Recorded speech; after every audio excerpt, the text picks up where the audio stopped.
السلام علیکم ناظرین، میں ہوں آپ کا میزبان اور آپ دیکھ رہے ہیں قاسم لائیو نیوز۔ آج کی اس خصوصی رپورٹ میں ہم ایران اور امریکہ کے درمیان بڑھتی ہوئی کشیدگی اور خطے میں پیش آنے والی اہم پیش رفت پر تفصیل سے بات کریں گے۔ مختلف ذرائع سے سامنے آنے والی اطلاعات کے مطابق خطے میں صورتحال مسلسل تبدیل ہو رہی ہے اور کئی نئے دعوے اور بیانات سامنے آئے ہیں۔ سب سے پہلے بات کرتے ہیں ایرانی پاسدارانہ انقلاب کے اس دعوے کی، جس میں کہا گیا ہے کہ قطر میں واقع امریکی العدید ایئر بیس کو نشانہ بنایا گیا۔ ایرانی بیان کے مطابق حملے میں ریڈار سسٹم اور بعض اسٹریٹجک فضائی ایندھن فراہم کرنے والے طیاروں کو نقصان پہنچایا گیا، تاہم اس حوالے سے آزاد ذرائع سے تمام دعووں کی مکمل تفصیل نہیں ہو سکی۔ ادھر ایران کی وزارت توانائی نے ملک بھر کے شہریوں سے بجلی کا استعمال کم کرنے کی اپیل کی ہے۔ ایران کی وزارت توانائی نے ملک بھر کے شہریوں سے بجلی کے استعمال کم کرنے کی اپیل کی ہے۔ وزارت کے مطابق جنوبی علاقوں میں توانائی کے بنیادی ڈھانچے پر حملوں کے بعد بجلی کا نظام شدید دباؤ کا شکار ہے، جس کے باعث عوام سے درخواست کی گئی ہے کہ زیادہ استعمال کے اوقات میں غیر ضروری برقی آلات خصوصاً ایئر کنڈیشنرز کم استعمال کریں تاکہ بجلی کی فراہمی برقرار رکھی جا سکے۔ دوسری جانب کویت کی وزارت بجلی، پانی اور توانائی کا کہنا ہے کہ ایرانی حملے کے نتیجے میں ایک پاور پلانٹ اور ڈی سیلینیشن پلانٹ کو نقصان پہنچا، جس سے بجلی پیدا کرنے والے کئی یونٹس بند ہو گئے اور متعلقہ تنصیبات میں آگ بھی بھڑک اٹھی ہے۔ اسی دوران ایرانی پاسدارانہ انقلاب نے ایک اور دعویٰ کرتے ہوئے کہا کہ اردن میں موجود امریکی فوجی طیارے کو میزائل اور ڈرون حملوں سے نشانہ بنایا گیا۔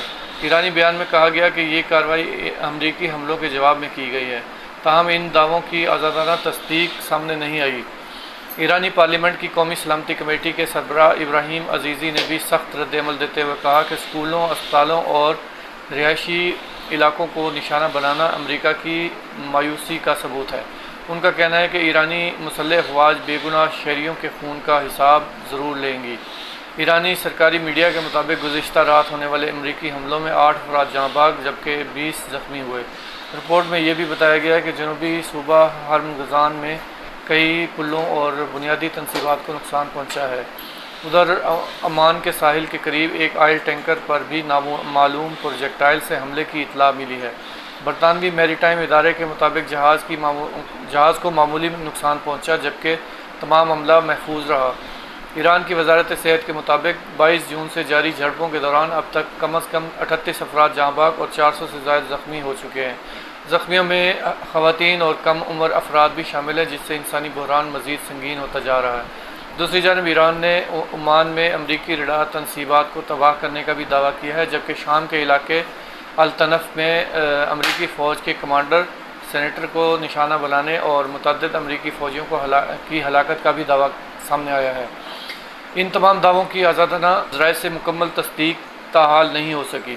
ناظرین، اگر یہ کشیدگی اسی رفتار سے بڑھتی رہی تو اس کے اثرات صرف ایران اور امریکہ تک محدود نہیں رہیں گے، بلکہ پورا مشرق وسطیٰ، عالمی تیل کی منڈی اور عالمی معیشت بھی متاثر ہو سکتے ہیں۔ آپ کے خیال میں کیا ایران اور امریکہ کے درمیان یہ تنازع مزید شدت اختیار کرے گا یا سفارتی کوششوں کے ذریعے حالات قابو میں آ جائیں گے؟ اپنی رائے کمنٹ میں ضرور بتائیں۔ اگر آپ کو ہماری یہ رپورٹ پسند آتی ہے تو ویڈیو کو لائک کریں، اپنے دوستوں کے ساتھ شیئر کریں اور قاسم لائیو نیوز کو سبسکرائب کرنا نہ بھولیں تاکہ ہر بڑی اور مستند خبر آپ تک بروقت پہنچ سکے۔ اللہ حافظ۔